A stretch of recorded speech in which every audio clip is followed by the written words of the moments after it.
Have you already built your robot for the WRO2026 Elementary Challenge and are now trying to get it to drive past the notes while reliably reading and storing the colours? Then you're in the right place. I will show how to avoid problems like reading false colours or saving the same colour twice. We'll start by driving past the notes using either line following or the gyro sensor.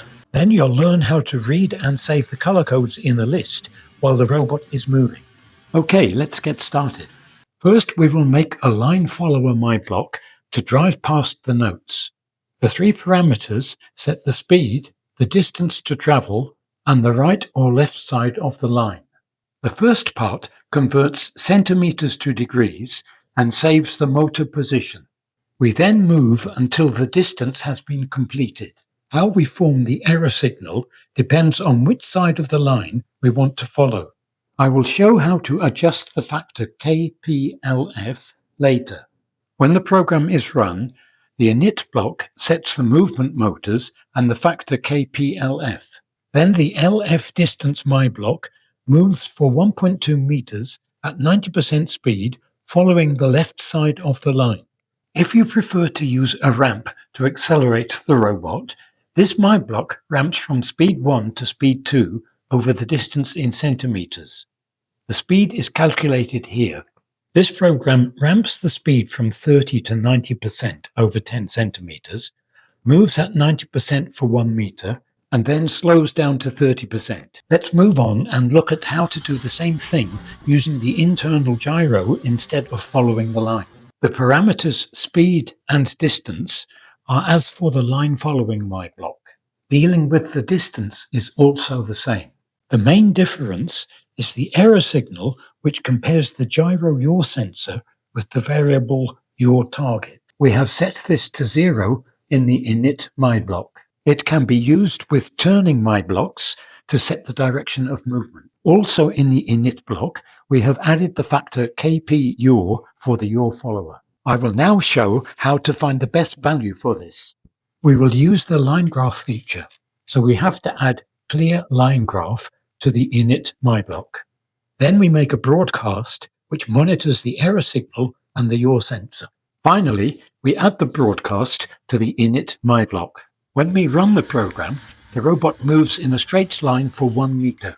We need to adjust Kp yaw to give an oscillation which stays more or less at the same amplitude.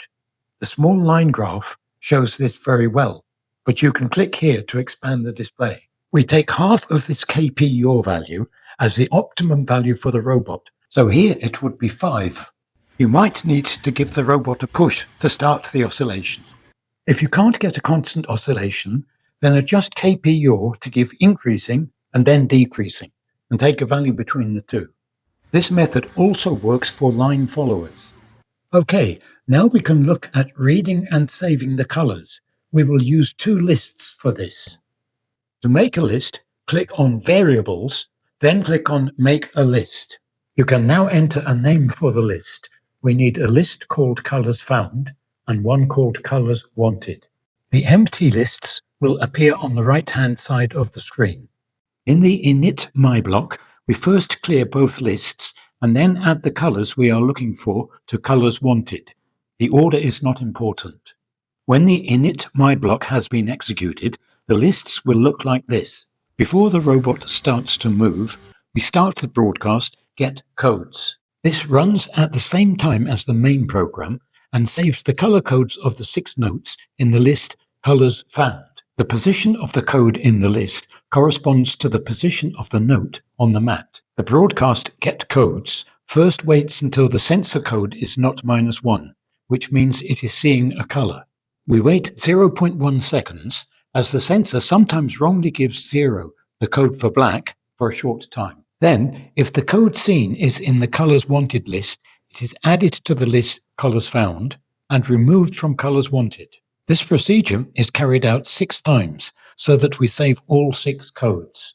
When the broadcast starts, the 6 color codes are in the Colors Wanted list.